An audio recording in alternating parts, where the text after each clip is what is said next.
Cult members, and welcome to Pop Culture Cult. I'm Sean. I'm Janice. And this is going to be actually one of my more anticipated movies from last year. They're actually coming out this year. Right. Last Night in Soho. I am not a horror person. I am somewhat into thrillers. I am only interested in this movie because Edgar Wright. Right. This is his first movie after Baby Driver. Right. And this is all going to be in your wheelhouse. So here we go. Last Night in Soho. Go.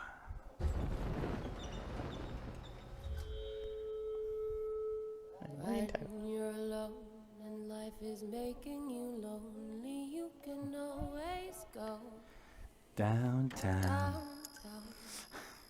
When you've got troubles, all the noise and the hurry seems to help. I know. Downtown. Back in time. Listen to the music of the traffic in the city. Nice. Get out of the street, ma'am, please. Nobody's going that fast. That's true.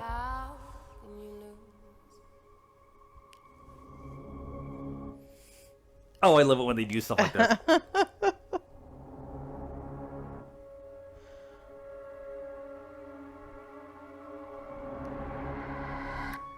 Oh.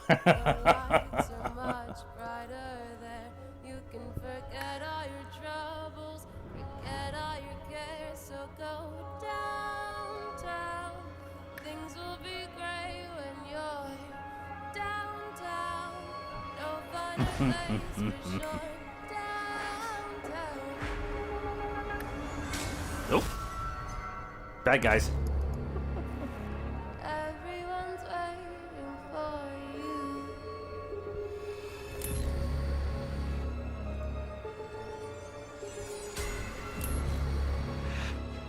Everyone's waiting for you.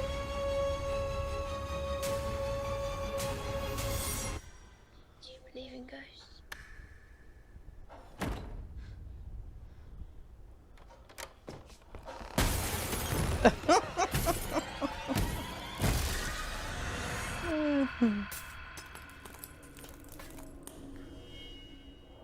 Oh. October. Of course it's October. It's a horror film. Right. It's a horror thriller thingy. Okay. Thrower. Thrower. Thrower. With a TH. Thrower. Thrower. I'll throw you.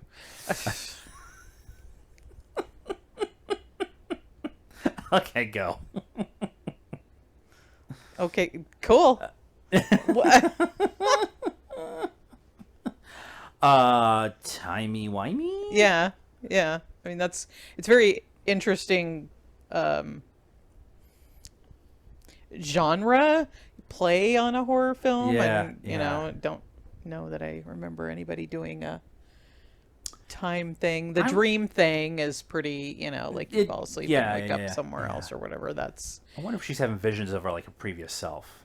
Maybe. And she's trying to solve, and then she ends up trying to solve whatever the murder is, and then... Maybe. Is it Anya Taylor-Joy's little sister? I don't know. Because when I saw her, I was like, is that Anya Taylor-Joy? Yeah. But it's not. The first blonde.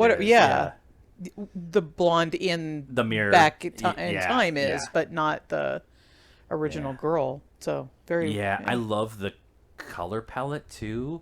Like, I kind of think that maybe it's like I was saying the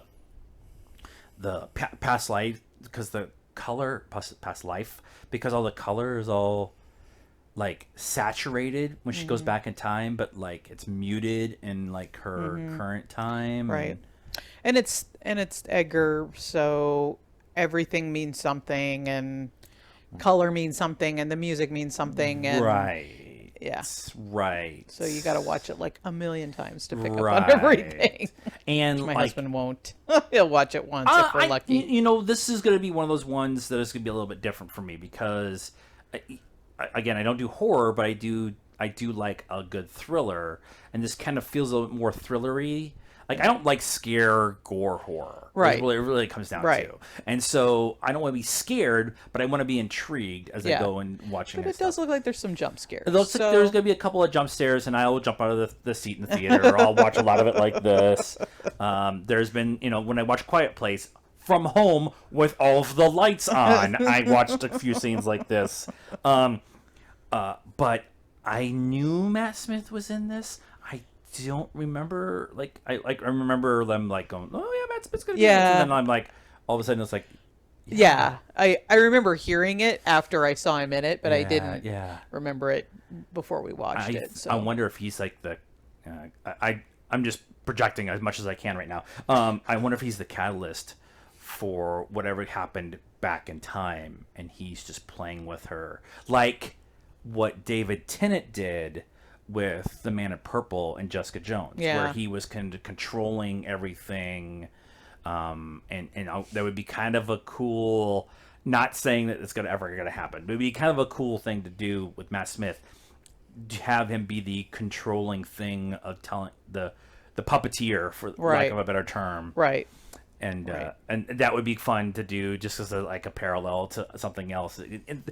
David and Matt are going to be connected with each other for the rest of time, and Jody and Peter and Chris and all that. They're all going to be connected with each other. I mean, this is definitely something fun and different for him, because the last thing I know of that he did was The Crown, which was very stuffy and British and all of that. So this will definitely be out of his box for this character that he's going to play. Yes, and he's going to be a Targaryen in the House of the Dragon series. So again, expanding his brand.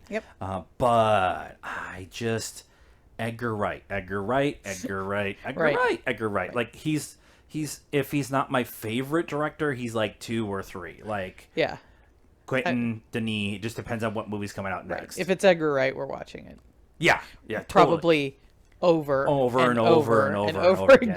And then Cinema Wins and Movies with Mikey will do 35-minute breakdowns of everything. We'll watch those a gazillion times.